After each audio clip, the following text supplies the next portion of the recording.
Good evening. My name is Eric Walker, and it's my pleasure to welcome you to the second in a series of webcasts commemorating the history of the battleship cruiser HMS Hood, its crews, and the memories of people intimately associated with the mighty Hood. This commemoration has been organised by the group Another Orkney Production as part of their annual Celebrating Scapa Flow event, and Orkney International Science Festival is proud to be able to assist with the live webcasting of the online programme over this weekend. Without further ado, I'd like to briefly introduce this evening's speaker to you, Commander William Sutherland. William is the chair of the HMS Hood Association, a position he regards as an honour, commemorating the ship and her men. William is going to describe the association's work from its establishment by a group of former crew members, including 2 of the 3 survivors of its sinking, through to the current day. Following William's presentation, he's going to be assisted in answering your questions by several Hood Association office bearers, including Rob White, an award-winning producer and reporter who is the vice chair of the association, and also Rear Admiral Philip Wilcocks, who is president of the association and whose uncle, Eric Wilcocks, was lost in the sinking of HMS Hood. If you have any questions or comments for William, Robert and Philip, please enter them in YouTube's live chat throughout the presentation and also during the discussion session. Your questions will be passed through to here and will then be offered to the HMS Hood Association team for discussion. Anyway, enough from me. Here is your speaker for today, Commander William Sutherland. Eric, thank you very much for that kind introduction. I'm going to be using PowerPoint to help me with this, talk, so I'm going to try and share my screen now.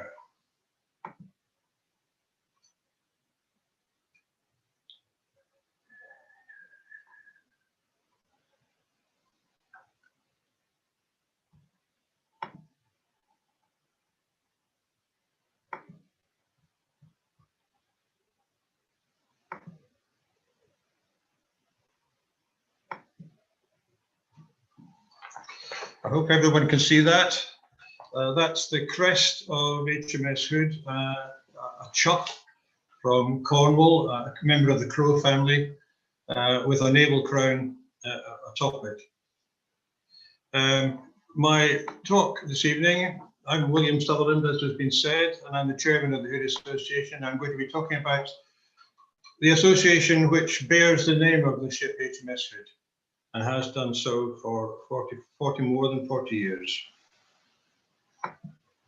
My talk will fall into 2 parts. I'm going to spend the second part talking about what the HMS Hood Association does in the here and now. But first, I'm going to talk about how it came into being and what it did in its early days and how it evolved. I think the first thing you have to ask is, why is there an association for the Hood at all? It's 105 years since the keel of HMS Hood was laid. It is over 100 years now since she came into commission. It is 80 years since her destruction. There have been other organisations like the HMS Hood Association for other ships. They have grown up, they have withered and died. So why does the HMS Hood Association continue after all these years? Well, looking at this screenshot from the HMS Hood Association website, you'll see that it mentions the figure of 9,000 men as having served in Hood. We know that 1,418 men served in her the day she was lost. I think that 9,000 men over a 20-year career is an underestimate. If you take the number of years in commission, which effectively was about 19, if you take the number of men serving on board at any one time, which is about 1,300, and if you take an educated guess at the length of time each of them served in the ship as being about 18 months, you end up with a figure about twice that. You end up with about 18,000 men. And I think that's the number of people we're dealing with. If you consider that these men all had families, or almost all of them had families and descendants, then you can see we're dealing with a large number of people. So we're talking about a large pool of people who have got a family interest in Hood. But I think it's more than that. And that, by the way, is a picture of the ship's company of HMS Hood assembled on the forecastle. You can see the two forward turrets, A and B, poking out from between the assembled faces. But I think it's more than just a number of people with a family connection with Hood. It's the fame of the ship itself and the fact that she did rather stand out from our contemporaries, I feel. Hood was a battle cruiser, which is a type of which she was the last example. She was also very much the largest example, being 860 feet long and 104 feet in the beam, 45,000 tons. She was unique in that size. There should have been 4 in her class. There was only 1 because the others were cancelled while they were still on the stocks. So she's unique in that sense. And she's unique because of the fact that she held the Palm as the largest RAN warship, arguably right up until the advent of the modern Queen Elizabeth class aircraft carriers that we're seeing coming into service now. I think her name had something to do with it. The Royal Navy has a distinct preference for long names. If you think of Inflexible, Indefatigable, and so on, how many Royal Navy capital ships can you think of with a monosyllabic name?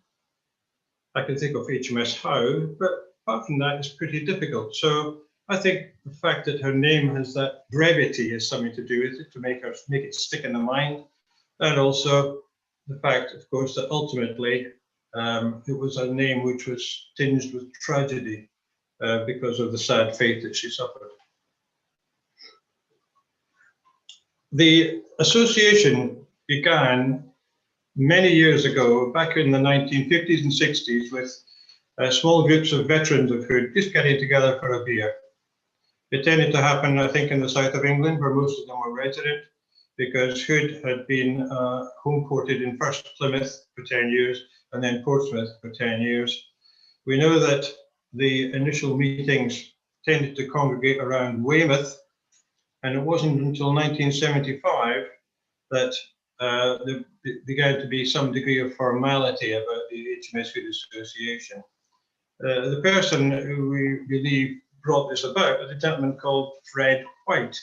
I can't tell you anything more about Fred White than his name and the fact that he was a veteran of Hood, because that's lost in the midst of time. He was from Weymouth, and that's where the group met. Before too long, the fact that most naval people who'd served in Hood were in the Portsmouth area meant that the association moved its headquarters up there. So Fred became detached, and that's the last we hear of him. But right from the early days, HMS Hood Association had certain features which endure to the present day. It had a constitution, it had an annual general meeting, and it had a super bonding experience, an annual dinner. This photograph goes back about 50 years, so it's from the middle age, if you like, of the Hood Association. And it shows us meeting in the Royal Maritime Club in Portsmouth, which is still our spiritual and our actual home. People clearly enjoy those occasions. This photograph of a similar vintage shows 3 Hood veterans and a Hood veteran's wife. They have all long since passed away, but the traditions that they set down have been maintained, and we're very aware of that tradition. We're very aware of the heritage that we carry on. It wasn't until the 1990s that the survivors, or some of the survivors of Hood sinking, actually joined this group of veterans. Most of the very earliest members were people who'd served in Hood before her demise. But around 1990, we had joined the Hms Hood Association Bob Tilburn, one of the three survivors. Sadly, Bill Dundas had already passed away. And we had Ted Briggs. Ted Briggs was a signalman. He was a teenager when it was sunk, and he is perhaps the most famous of the three survivors. And he was the one who lived the longest. He only passed away a little over a decade ago. Ted Briggs stayed in the Navy after the war. He became a petty officer later in his naval career. Those two photographs show him at different ages. And then he attained a commissioned rank, and he left the Royal Navy eventually after a full career as a Lieutenant Royal Navy. And most people in the Hood Association of more recent years will remember Ted looking like that. Ted was a quiet man. He was an emotional man. He carried what I think must have been quite a burden for him, that of being one of the three survivors, then two survivors, and then the only survivor of HMS Hood through the years into old age. He referred to himself occasionally as a naval curio, as being something very unusual in the Navy, and he accepted that with good grace. I think he must have suffered trauma from the sinking of Hood that he survived, and from survivor's guilt, so-called, which I'm told people do suffer under such circumstances. He was a communicator. His alma mater was HMS Mercury, which is on the South Downs, about 15 miles north of Portsmouth. That photograph was taken about 15 years later in the 1960s. And the story is told by Ted that he, after his survivor's leave from the loss of Hood, he reported for duty on his next draft, which was to his alma mater, HMS Mercury. And he reported to the regulating office where these things were done, and he was asked what his previous ship had been, and he said, Hood. And the rather menacing senior rating to whom he was reporting said, "You're pulling my leg, son." Except it wasn't leg he was referring to, it was a different part he referred to, it's a different part of his anatomy. But the point is that Hood was such an immediate and famous catastrophe that this senior rating could hardly believe he was talking to a survivor. That's how big an impact it made. Ted joined the association, I say, in the 1990s, and later he was its president for a number of years, and eventually passed away just a few years ago.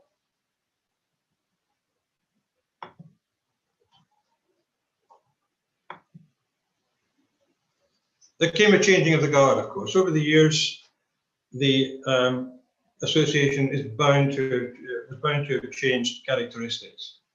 The number of veterans dwindled, and their families obviously with them. Then people with no connection by family to HMS Hood took up the reins and started to take key roles in the association. I like this picture because it's rather symbolizes the changing of the guard. On the left, you've got Bill Stone, Hood veteran. Bill was one of the very last survivors of World War I. He was in uniform at the end of World War I, although not a combatant. He actually fought in the Second World War also. And he lived to the age of 106, long enough to feature on television as one of the last survivors of World War I. And there he is in the Royal Maritime Club with someone of a different stamp, one of the new generation, a chap called Paul Bevan, who has devoted 20 years of his life to the study of HMS Hood and to the promotion of knowledge about HMS Hood. So I like that picture.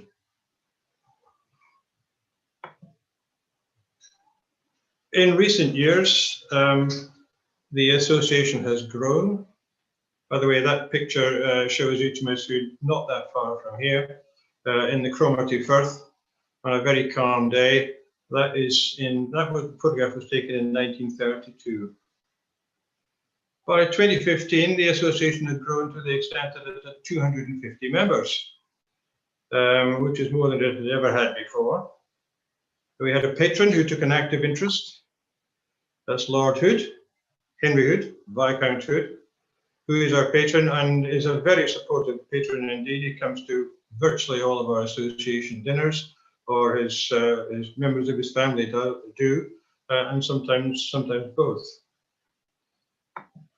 Our president, our current president and successor to Ted Briggs, is Rear Admiral Philip Wilcocks, we'll hear from later.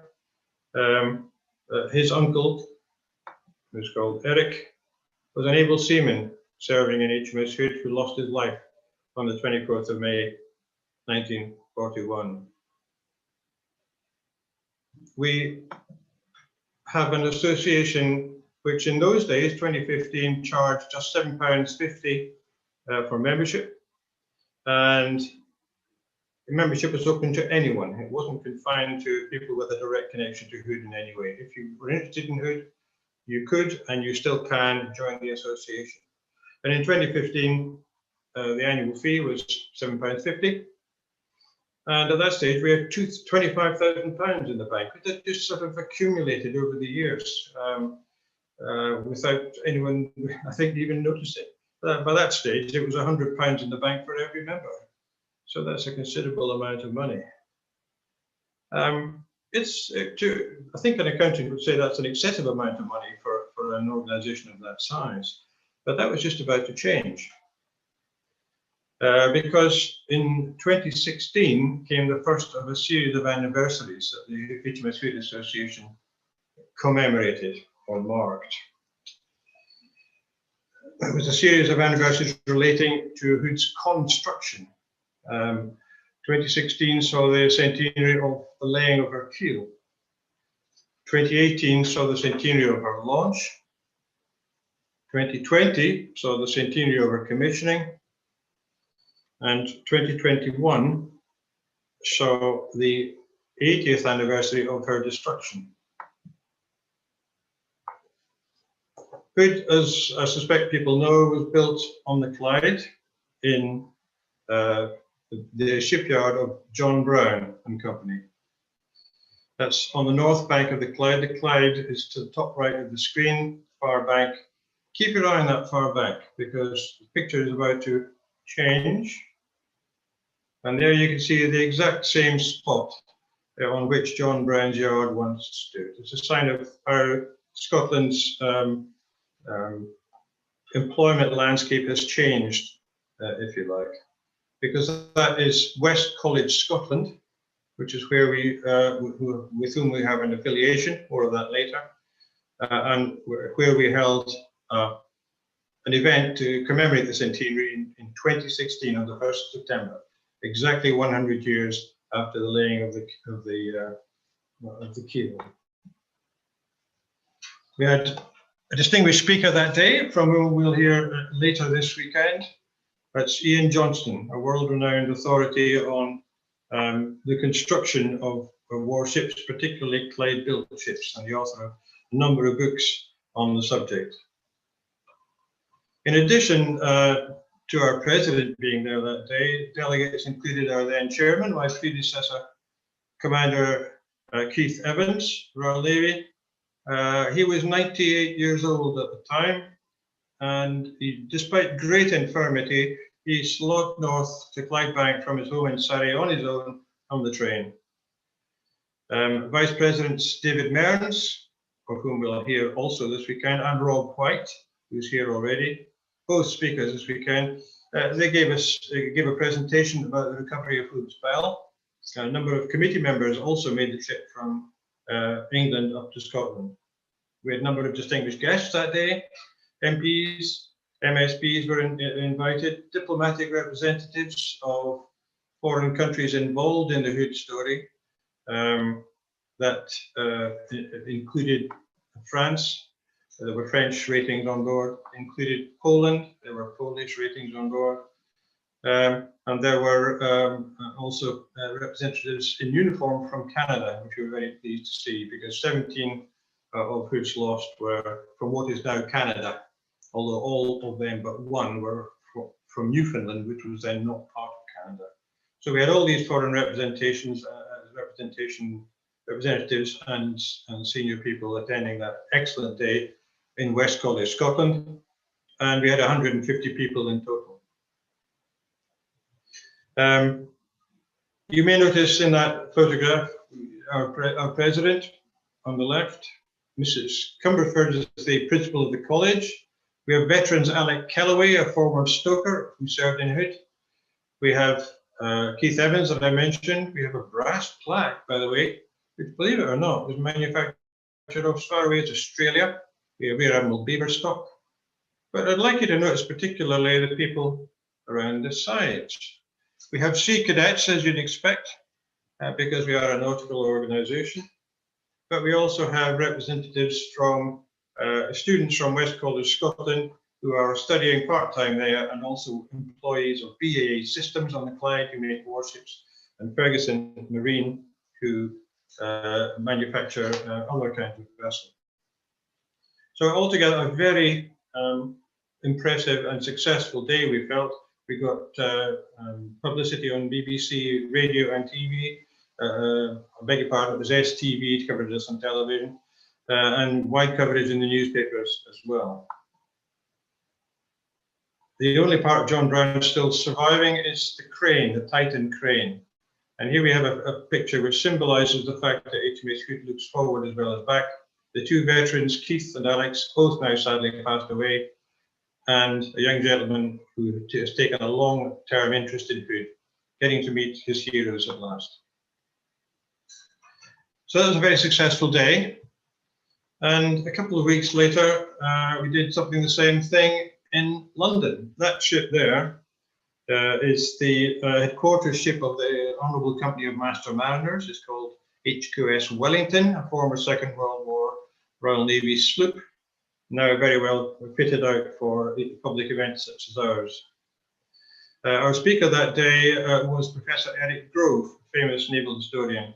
Eric very sadly passed away just a month or so ago at the early age of 73. He did a great job that day, as Ian Johnson had done in Clydebank a fortnight earlier. We would have commemorated the commissioning in 2020 as well if we'd had the chance. Of course, COVID got in the way of that, so 2020 came and went. And the next significant anniversary is the one we're now commemorating, the 80th anniversary of the loss of Hood, which the exact date of which is on Monday. So that's a bit of a gallop through the history of the association. I'm going to move on now to talking about what the association consists of today, the association as it currently exists and functions.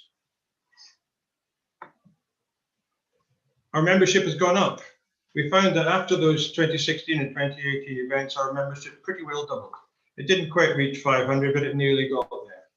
It's to be expected, I suppose, that it would drop down a little bit after that, and it has done. We're currently at 430.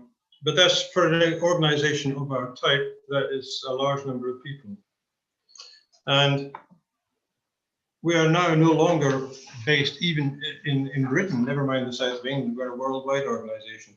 These figures go back a few years, but I think they're pretty well accurate even now. 85% of our membership comes from the UK, but a good 15% comes from abroad. And of those people based abroad, the majority, the slight majority, are in the USA. And indeed, the USA has, one way or another, contributes quite a lot to our association. We have one Australian on the even on our committee. We wouldn't be able to do that without Zoom, but he's been able to join us recently in that capacity. So what is our association's point? Why do we exist? Well, fairly obviously, it's to perpetuate the memory of Hood, and we're particularly focused, pardon me, on the 1,415 men who lost their lives that day. And we set about doing that in various ways. We use media and the internet to push the message of Hood and the association. This is something which we're, I think, reasonably adept at. And the more so as quite a lot of our committee members are young people who know all about that sort of thing. We keep in touch with other organisations and have affiliations with them, and I'll come to that in a little bit of detail in a second. Some of them are naval, some of them are not specifically naval, but they all help us in our work. And we keep in touch, importantly, we keep in touch with the services of the current day. And indeed, as Rob may be able to outline later on, we are dealing with the Royal Navy in the matter of creating our current upcoming film, which Rob will tell you about.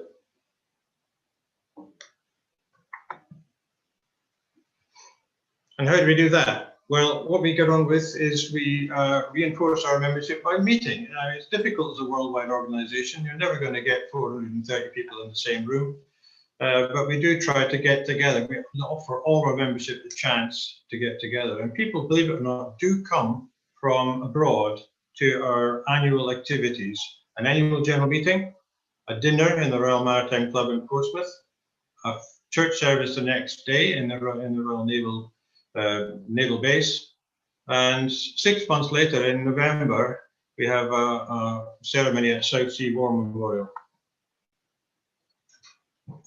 We're focused on youth. We're not retrospective exclusively. We recognise that the lessons of Hood, if you're going to make sure that they carry on, have to be directed to young people of today. So we're quite careful to include young people in what we do. Anniversaries, as I mentioned, play an important part in what we carry out, and that's been particularly the case in recent years.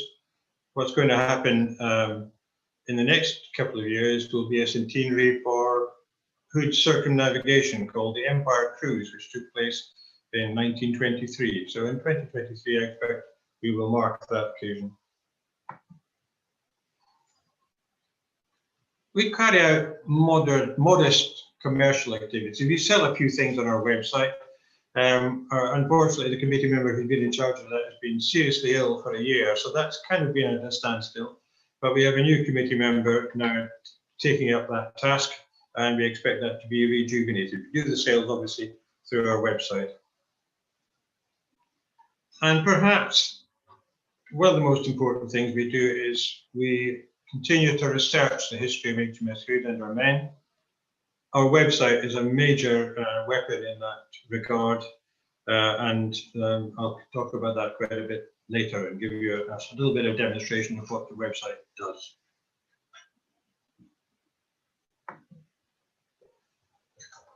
That picture of Hood is one of my favourites. It was taken in Australia during her Empire Cruise that I mentioned in 1923-24. That was in 1924. And it shows the classic lines of the ship extremely well, I believe. Hood made quite an impression in Australia, as Graeme Lunn will tell you in tomorrow's session. The reason I put that there is because I'm going to talk about something which is a little bit mundane, about our governance. We have a committee, as I mentioned, that has 12 people on it. It's now worldwide as well, as I mentioned. We have one American member, we have another Australian member. It meets around 4 times per year. When I first joined the committee a number of years ago, I used to travel from Dornoch down to Portsmouth twice a year. I used to attend every alternate meeting because it was really quite a slog. When I became chairman, it became even more of a slog because I would have to do it 4 times a year. So I have to say that whoever invented Zoom, I owe him a drink, or her a drink. We had one other committee member, by the way, who travelled from Iceland for meetings, so Zoom really gets my vote. I mentioned our constitution. That gives guidance for how we run the show. We amend it from time to time to make sure it's still fit for purpose. And one of the recent examples is, or two recent examples are, we have amended it to take account of GDPR and data protection. We've also amended it recently to take account of Zoom and to make clear that meetings don't have to be face-to-face, but can be virtual. The glue that holds us together is our get-togethers in Portsmouth. Again, this goes back a few years. My predecessor, Keith Evans, in the chair, with a Hood veteran on his right, Lord Hood on his left, and a number of tables close by. It's our key social occasion of the year. It's a great bonding occasion. Obviously, you'd expect with a membership of 430, we get a three-figure number of people there. Sadly, we can't quite aspire to that. We usually get about 70 or 80 people, which does give the opportunity for an enjoyable occasion. We use the dinner as a hook, if you like, to get as many people to join the AGM as possible, because nobody likes AGMs, and the AGM takes place in the afternoon of the same day. So we draw people into the AGM by giving them the incentive of the dinner. The Royal Naval Club, our home, as I mentioned, has a suitable naval ambience. They're having to work very hard now to compete in this age of Premier Inn, but they've got that little bit extra in my book because they have large models of warships around the place, and they have all manner of naval memorabilia to feast your eyes on. So very much up my street. It used to be pretty formal, these dinners. As you can see, both Keith and the guest of honour are wearing a black tie rig. In recent times, we have relaxed a bit. I think we may just have had our last black tie at the dinner. I think lounge suit will be the order of the day from now on. But we do like to keep a little bit of formality for the Vice President and so on, because we invite at a heavily subsidised rate cadets from our two affiliated cadet units to join us at that dinner. And we like to preserve a bit of naval ambience. For example, we pass the port round to the left. We don't give the cadets any port, I hasten to add, but it does give them, I think, part of the idea of what a mess life is like. We're not I would stress, however, we're not a recruiting organisation for the Royal Navy, nor indeed, I understand, are the cadets these days. We've had some pretty senior speakers over the years. Our speaker scheduled for this year's dinner, which we've had to postpone to November rather than May because of COVID. Our speaker is scheduled to be David Merence. David Merence, we hope to hear from later this weekend in the Orkney event. He was the gentleman who not only found HMS Hood's wreck in 2001, but he also recovered the Bell in 2015. So we have David lined up to be our speaker, but in past years we've had a serving second Sea Lord, a three-star admiral at that stage. We've had distinguished historians, Nick Jellicoe of the Jellicoe family of Jutland fame, and Andrew Lambert, very well known to television viewers as one of the most knowledgeable and well thought of naval history experts. So our dinners are an essential part of the association still, and very much valued. There's one particularly important aspect. For approximately 20 years, committee members of HMS Hood have been making an effort to collect photographs of all the men, mostly young men, who lost their lives in HMS Hood sinking. This photograph was taken in 2003. And those of you who have a rather OCD inclination will already have counted the number of photographs on display there. I can tell you it's 242. But that was 15, 17 years ago. And now we have just reached the 1,000 mark. We've still got just over 400 to go, and of course, as the years go by, the chances of getting any more photographs diminish. But we're still getting them, and in the last 3 months, we've broken the 1,000 barrier. Now, you can imagine at a dinner that having those a gallery of those photographs is very potent in terms of keeping you focused on the reason why we're all there. We're there to preserve food, and we're there above all to preserve the memory of our men. In November each year, we also have our own remembrance ceremony at the Portsmouth Naval War Memorial on South Sea Common, just next to the water's edge. We reinforce the idea of remembrance each year on the 11th of November, whichever day of the week it is. And it's a very moving occasion. And we invariably find that although we're a relatively small band attending, just the very fact that we're there draws people from all over South Sea Common. So we start with 30 or 40 people, and we usually end up with over 100 who know exactly what we're there for and come to show their support. And this memorial, as you may know if you've visited it, contains the names of members of the naval service who lost their lives in the war, and it's a sobering sight to see all those names. These three gentlemen you will probably recognise because you've seen photographs of them already. Keith Evans, Commander Keith Evans on the left, Alec Kellaway, retired stoker in the middle, and Ted Briggs, the late Ted Briggs, the last survivor of Hood.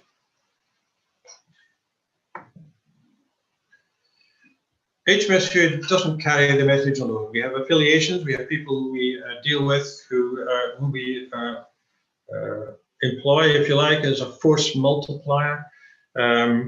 They increase our footprint, they increase our footfall, and they help make our organisation more durable.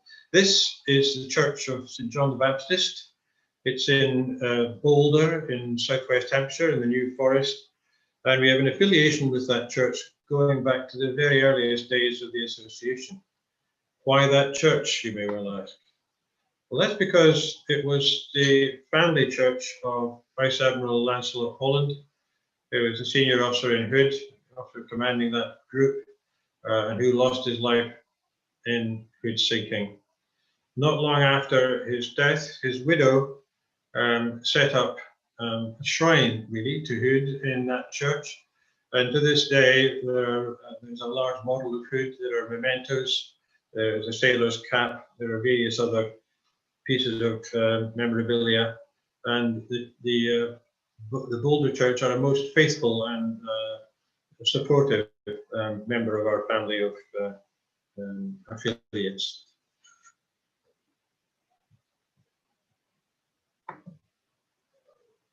In this photograph, you can see St John the Baptist Church in the background, with again Ted Briggs and Bill Stone and two other veterans of those years. A photograph taken nearly 20 years ago. We used to have an affiliation with the Kameradschaft Bismarck, our opposite number organisation, if you like, for the battleship Bismarck. Now, about 110 men survived the sinking of the Bismarck, which is an awful lot more than survived the sinking of Hood. But they too are now all passed away. This photograph, taken in 2005, shows our own Ted Briggs with Heinrich Kuhns, who was a German survivor and still living at the time. And Heinrich on the right there is wearing the blazer with the Kameradschaft Bismarck badge on the pocket. And the photograph that he's holding and about to present to Ted is a photograph of one of the gun barrels of the submerged Bismarck with marine incrustations on it. We understand there's no Kameradschaft Bismarck anymore. And I think that highlights the difference in the way that Germany views World War I sacrifice and the way we in the UK commemorate it. In Germany, of course, it's a very mixed story. They remember with honour the men who died for their country at that time, but they're acutely aware, I think, of the nature of the Nazi regime, and that militates against any public shows of support for World War II veterans. So I think that's a fairly clear indicator. That's a photograph of Merence in North Africa, in Algeria. And the ships there, as you can see, moored, Mediterranean moored against the jetty, are French heavy units. We have an affiliation with the Merence Association, which I personally find very moving. The story there, as some of you may know, is that in July 1940, not long after the French armistice with Germany, Winston Churchill and the government were extremely concerned that heavy units of the French fleet would fall into German or Italian hands. That would shift the balance of power at sea substantially, particularly in the Mediterranean, and Churchill was determined that would not happen. So a task force led by Hood was sent to Merence and offered the French fleet various options, which included coming to a British port, being interned in a neutral port, joining the British fleet, or scuttling themselves. The French armed admiral on the spot, and Admiral Jean Soult, effectively rejected all the options. And so, under direct orders from Whitehall, the British task force was forced to open fire on the French fleet. They did huge damage. There you can see a French battleship, modern battleship, struggling to get underway, and you can see the splashes of the shells from 15-inch guns from the 3 capital ships present, which was HMS Resolution, HMS Valiant, both battleships, and Hood, the flagship. And to cut a long story short, severe damage was done to the French task group. One battleship was sunk, others were heavily damaged. One was run aground and another one escaped to Toulon. The irony is that after this carnage that you can see here, at the end of 1942, when one of the battleships and more were in Toulon, and the Germans did move to try and take them over, the French scuttled them rather than allow that to happen. So in the end, Churchill was worrying unnecessarily, but hindsight is a wonderful thing. We have a very strong affiliation with the Merence Association. Their president comes across to our annual dinners on a fair number of occasions, and we have also sent groups of our members across to France to extend the hand of friendship to them. I mentioned the cadet units, of which there are 2. Training ship Hood is down in Cornwall. It bears our name, so we have a strong liaison with them. They're a very well organised unit indeed. We also have training ship Tenacity, based in Gosport, just across the Narrows from Portsmouth Harbour. And they're doubly useful to us because not only do they send people to our annual dinner, but they also support our Sunday service the following day. That shows the parade just about to step off from St Anne's Church in Portsmouth Dockyard, with Ted Briggs in those days as a standard bearer and 2 other veterans by his side, and the cadets ready to march behind, and the band provided by the cadets following them. So a very happy arrangement, and that persists to this day. I mentioned West College Scotland, with whom we had very good relations in 2016 and 2018 when we held our major ceremonies there. I'm delighted to say that that affiliation has continued since then. That manifests in 2 ways. In the first instance, we have endowed the college with an engineering prize, which is presented annually to the best engineering student. And this has now been presented 3 times since we first presented it. Secondly, we have on long-term loan with West College Scotland a huge model of HMS Hood, over 6 feet long, nearly 7 feet long, which was presented to the HMS Hood Association by the Polders House Museum in Valkeren in the Netherlands. And that picture shows the handover ceremony in West College Scotland. Again, you can see our president and Mrs. Cumberford of the college. There's a chap on the left you may recognise, which is me, and we have Mr. Reinhard Sprenger of the Polders House Museum, who's presented the prize. We have no premises in the HMS Hood Association. It's a little bit of an Achilles heel, I suppose. So there's an ideal arrangement that we take ownership of this model, and we presented it to the college for them to use. And use it they have. They have placed it in its own custom-built perspex cage right in the entrance to their building, where every student will see it most days of their life. I think that's a fantastic show of how much they value this asset. And they have carried it on in the VIP area upstairs, where in the vestibule of the VIP area, they have not only painted the Hood's crest, but they've placed a vivid picture of the last moments of Hood by a modern artist called Leslie Stonell. And they've also put a picture of part of Hood as a mural on the wall. So West College Scotland are in espousing our affiliation with great enthusiasm, and I'm delighted about that, particularly as in view of the Scottish connection. I mentioned our sales activities. This is a screen grab of one page of our mighty website. It's called Slop Shop, and those of you who've served in the Royal Navy will know what slops are. Slops are a little store on board, usually run by NAFI personnel, where non-naval items are sold, things like sweatshirts and t-shirts and mugs and cigarette lighters. And nutty. Nutty is a Royal Naval term for chocolates and likewise tempting things. We spread the word through our magazine. We have a magazine called The Chuff. If you remember, I mentioned that the Chuff is a Cornish member of the crow family. It has red beak and red legs, and you can see the Chuff in the centre of the banner there. The Chuff was the name of the onboard magazine in the HMS Hood during her lifetime, so we have picked up the name and used it. It comes out 3 times a day, 3 times a year, our magazine. That was a special edition last year, featuring our president on the front page, and that edition ran to 25 pages. In fact, there seems to be an inflationary process affecting the Chuff.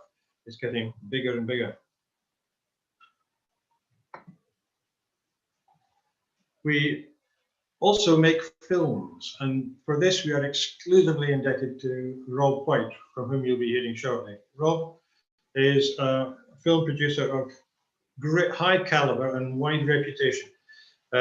He worked on, because of his naval enthusiasm, he's channeled his work to a maritime theme, and as long ago as 2001, pardon me, he was involved in the making of the Channel 4 documentary on HMS Hood, at which David Merence discovered Hood's wreck for the first time. And then in 2015, Rob was involved again when, at the second attempt, the Hood's bell was safely recovered from the wreckage. This is a screen grab from that film. It shows the first attempt to grab the bell by the lugs on top of the bell using a little hook, a little grappling hook. The great risk, of course, was that we would drop back into the wreckage. And in the end, we had to use a different technique. But I won't take away Rob's story by telling you what was successful. So take a bow, Rob White. Your work for the association and the films you've made are a major, major asset. We have a Facebook presence. We have 3,500 members in our Facebook group. It's a very benign group. There are lots of naval interest Facebook groups, but ours, given the family origins of our association, we think of the aims of ours are slightly different. So ours is a very benign group. There's lively debate on occasion about matters to do with Hood and kindred naval matters, but we have a very competent team of admins who keep the discussion within bounds. And I pay tribute to all those who run that group, and also to those from a wider community who still take an interest in Hood and run other Facebook groups about the ship. We don't see them as our competitors, they are complementary to our Facebook group. I mentioned that we've got no premises, but we do have an archive.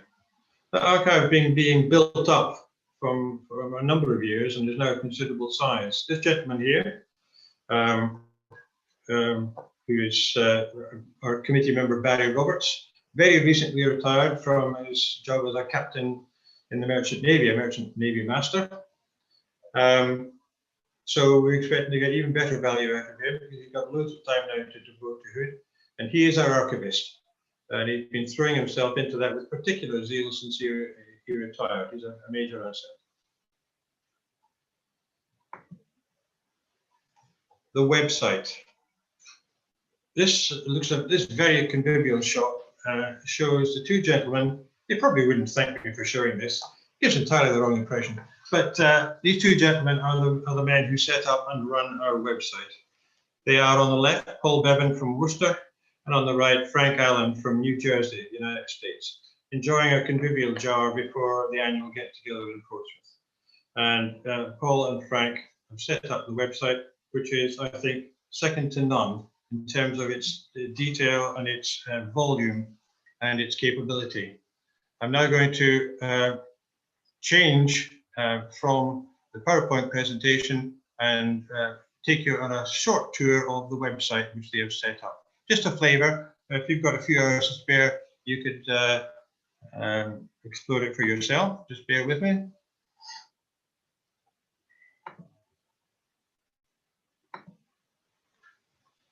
That's the homepage of our website. Very professional banner done by a German gentleman called Thomas Schmidt, who is again a very good friend of the association. And you probably, if you've seen any computer-generated images of Hood, the chances are it was done by Thomas Schmidt. On that homepage, there's a whole host of information. Because we're in a particularly busy time, we've got a whole raft down the left-hand side of all the events that are taking place around the 80th anniversary. But the website homepage does change. There's also information here about the Memorial Gallery and that I mentioned, which we have around the wall at our annual dinner. And there's a notice of the Mighty Then, Mighty Now film, which Rob is currently making, and other events coming up in the future. You'll notice we've got a donation button on our front page. Seems like a good idea. I'd like to draw your attention to the right-hand side of this page, because that concerns one of our main preoccupation, really, which is Hood's lost men and our bid to keep them in our memory. We have, of the, I reckon, 17,000, 18,000 men who served in Hood, we have records of nearly 5,000 now. Some of them we barely know much about them, except the name, the rate, and when they served in Hood. Others, we have very full biographies. Here's one, and most we have photographs of, over 1,000, as I mentioned, but we have 400 we don't have photographs. So the homepage contains links to the pages of two men, without fail, one with a photograph and one without, just to highlight the fact we're still looking. Now this homepage has got a very clever feature. If I refresh it,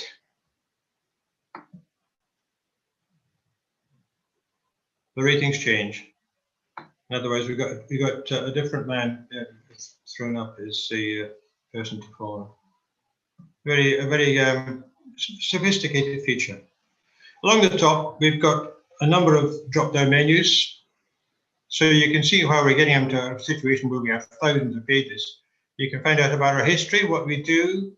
You can raid our archives. You can find out how to join the association. You can give us money. You can buy things. And in fact, you can look at loads of technical information about the ship with a number of sub-menus, and armament, ditto. You can follow the history of the ship right through the years, and there are banks and banks of photographs. Hood today largely, quite often consists of relics and artifacts, and there's a very important section about Hood's wreck. We have a reference section, and we have questions. But I'm going to wind up this presentation by drawing your attention to the crew information. We have rolls of honour for the ratings who lost their and officers who lost their life in Hood. And if you click on this button here, you can find reference to the men who lost their lives. And inconveniently enough, the person I was going to show you is obscured by this, so I can't do that. Well, I'll choose another one. I'll go to the letter P. highlights the fact that we've got photographs for most people, but not for everybody. This gentleman here, James Pay, we've got his photograph really very recently. It's only in the last month or two. And he comes from Edinburgh. So particular resonance. In his case, we've got reasonable amount of biographical detail, but not a huge amount. So I'm going to stop sharing now. I hope I've stimulated your curiosity about the website, and I hope I've given you a reasonable amount of detail about the association. Just a reminder that we want to perpetuate the memory of Hood as best we can, and we're trying to do that in a number of ways. And I hope that's made fairly clear what those ways are. Thank you very much. William, thank you so much for that. What an insight into the Hood Association. What comes over is the sheer work and involvement of members in the formation and the evolution of the association, and also how respectful it is of the unfortunate souls it commemorates. Before I attend to some of the questions and comments that came in through the YouTube live chat, I just let you know I recognise the background of HMS Hood in the Cromarty Firth. I live in Conan Bridge, which is right next to Dingwall, right at the neck of the Firth. So I know that bit of the world very well. The other thing is the photographs you put up of Ted Briggs in your presentation. They were very, very impactful on me. You know, literally up until now, you know, I've only read and heard reference to the impersonal statement, the 3 survivors. See, when you see Ted's pictures when he was a young man, you know, and an older man in the association, my goodness, that really has had quite an impact on me, I have to confess. That actually brings me into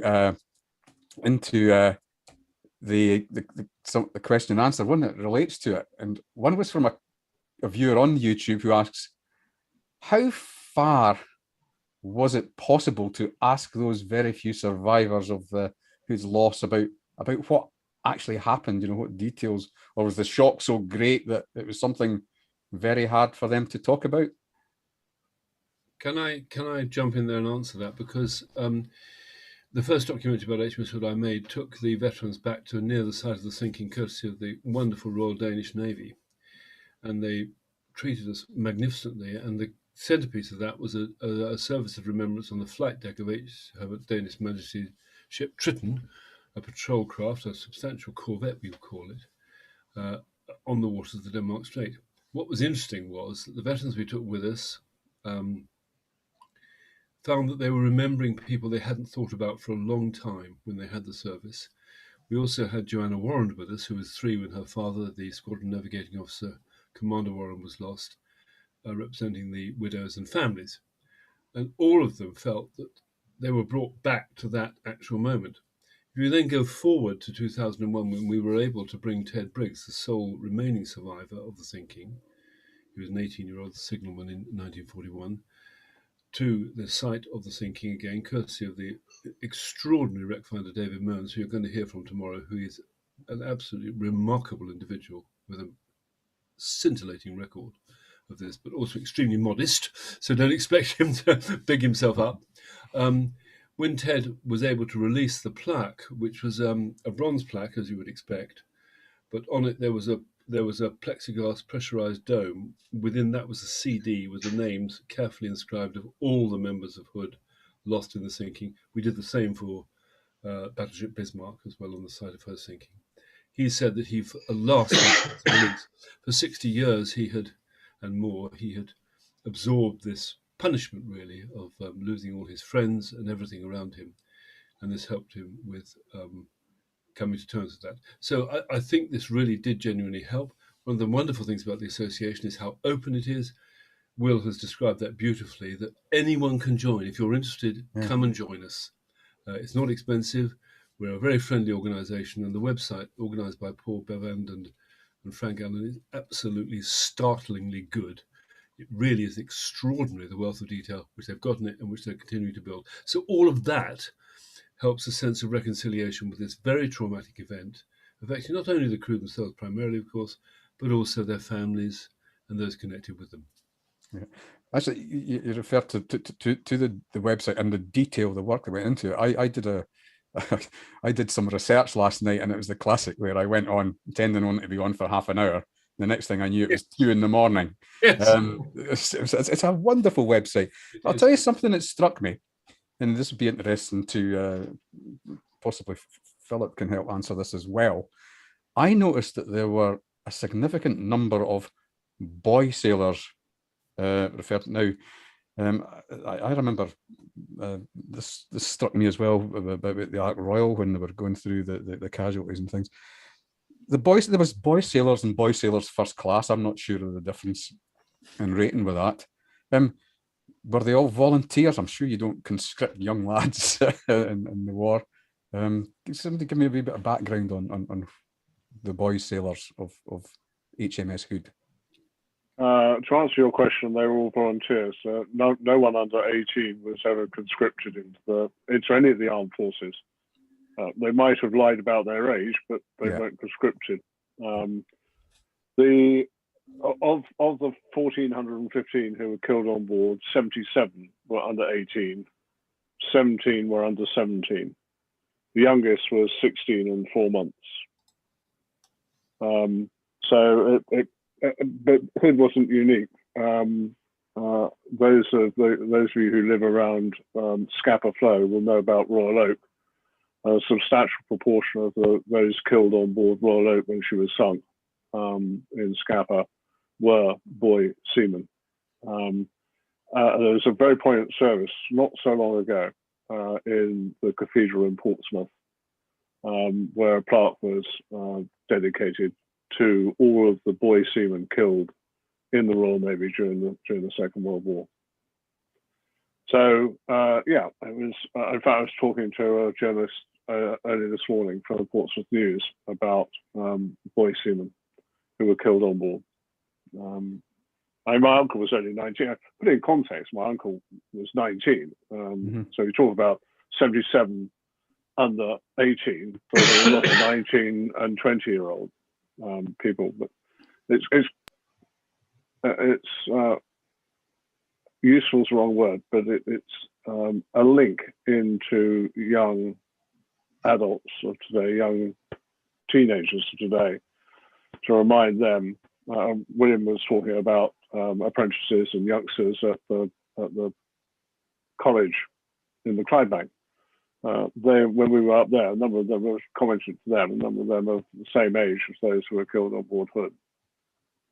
Making a film currently for the 80th anniversary, and what we did was I thought we would link specific members from the website of Hood's ship's company, those who lost their lives and those who didn't, with young sailors of today on board the Navy's most modern warship, the offshore patrol vessel Batch 2 called HMS Tamar. And what is interesting is I said to them, do you feel a link with those sailors of that time? And they do, quite distinctly. So what's extraordinary is, and it's thanks to people like Philip, who, by the way, misdescribed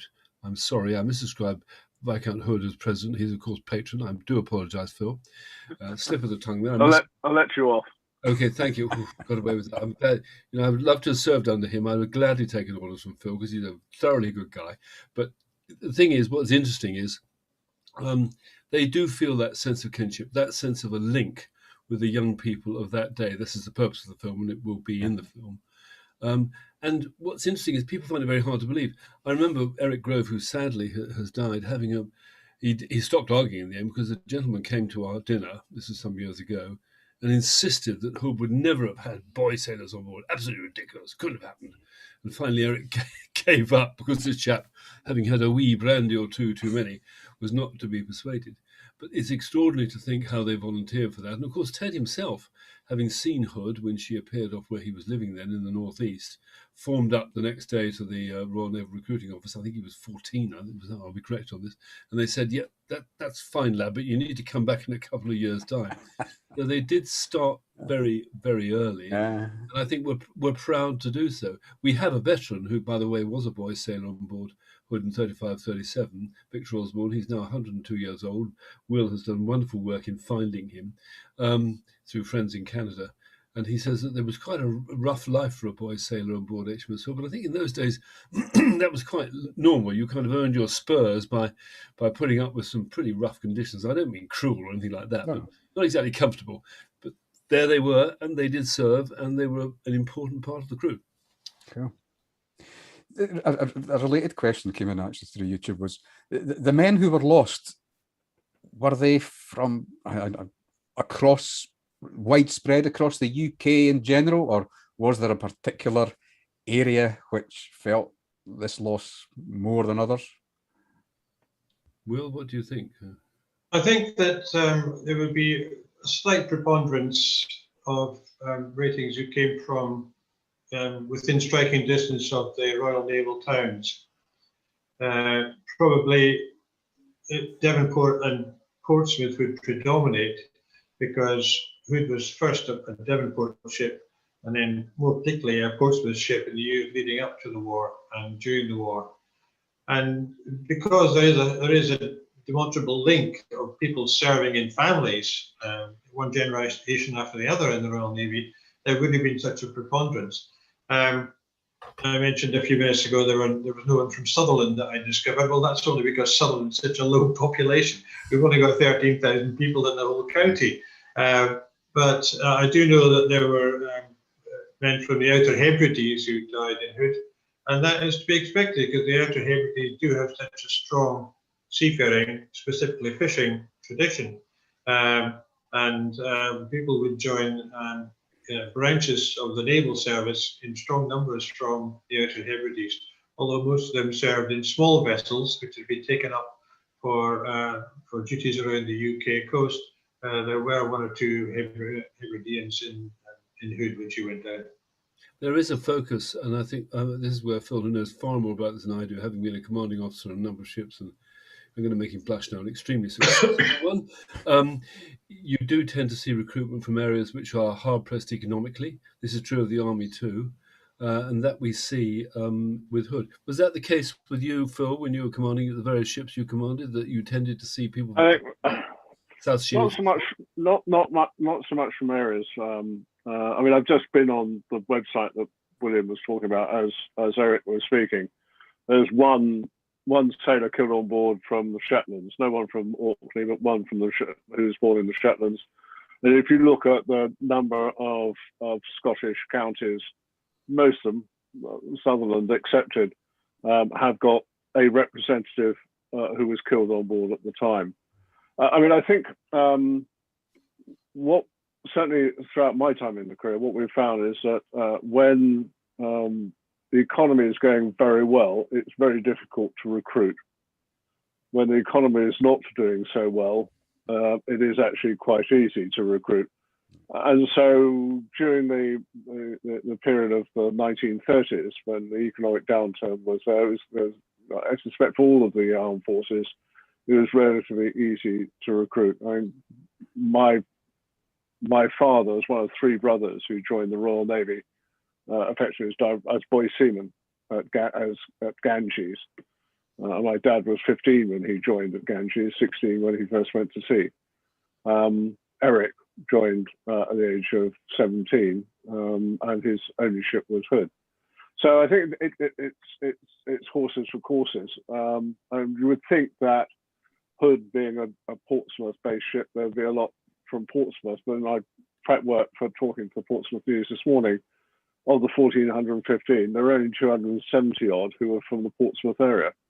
And actually, when you go through, there's a lot from London when you go through, or what's now known as a sort of M25 belt. A lot from Scotland, I have to say. Quite a lot from the sort of northeast and northwest of England. Not that many from Wales. surprisingly, but perhaps not so surprisingly, I suppose. But no, I mean, I think that's what one of the things which impacted significantly upon the country when Hood was lost. I mean, if you lose a destroyer with 200 souls on board, it won't impact upon the whole country. When Hood went down with 1,415, and so if you go to the website, you can see that nearly every county in the United Kingdom lost someone. And so the big cities would have lost significant numbers. So it was a big impact upon the country. I mean, to put it in context, 1,415 officers and men equates to 3 battalions of troops lost in 3 minutes. That's a staggering loss of men. It's extraordinary that because that's a scale comparable to the Somme in World War One. Picking on what Phil said, when I was finding these pairs, as I call them, aboard HMS Tamar, the Navy's most modern warship, I was able, thanks to the fantastic level of detail on the website, to find people from all sorts of counties and so on, as Phil has said. And I was able to match them in terms of age, the trade, whether they're a gunner or an engineer, something like that, and also where they came from. And it wasn't that hard to find them. And what was interesting was, I mean, one of them, Jackson Carney, is an engineering technician, they now call them. We used to call them ERAs, engine room artificers. Phil will remember that, of course, and so will Will. He said, that could have been me. Because in my area, it would either been to go down the mines, or to be unemployed, of course, which he didn't want, or to join one of the services. So he joined the Navy. The other thing we should remember, by the way, is a substantial contribution, and I hope somebody will pick me up on this. We have free French on board. We have Poles. We certainly have people from the Dominions, don't we, guys? Australia, New Zealand. So it's almost a microcosm of the kind of effort being put into resisting Nazism, both in the Dominions and and amongst the free serving sailors, in this case, of the nations that have been invaded by the Nazis. So you have this kind of microcosmic effect of what Hood is trying to do, and does do effectively with Prince of Wales, which is to stop this warship and the other warship, a very powerful warship, from getting into the Atlantic and absolutely slaughtering our convoys. Gentlemen, I've just checked, by the way, Eric. There were 3 walkers who were killed on board, including one from Scotland. Yeah, I had a look last night, Philip. I couldn't stop myself from doing the same. Gentlemen, I am going to have to end it there. Time has beaten us again. Can I just say this has been an absolutely fantastic presentation and discussion, and it's given us a very detailed insight into the Hood Association. Thank you so much to all of you, Commander William Sutherland, Rob White, and Rear Admiral Philip Wilcocks, for giving us your time, your knowledge, your experience, and showing your clear passion for the association. Can I thank everyone in the audience for participating tonight? And also remind people that Remembering the Hood recommences tomorrow at 2 p.m. with what is sure to be a captivating talk on Building HMS Hood by Ian Johnston. Check out the event programme for the YouTube links to all tomorrow's webcasts. And so, from all of us, good evening, goodbye for now. We will remember them.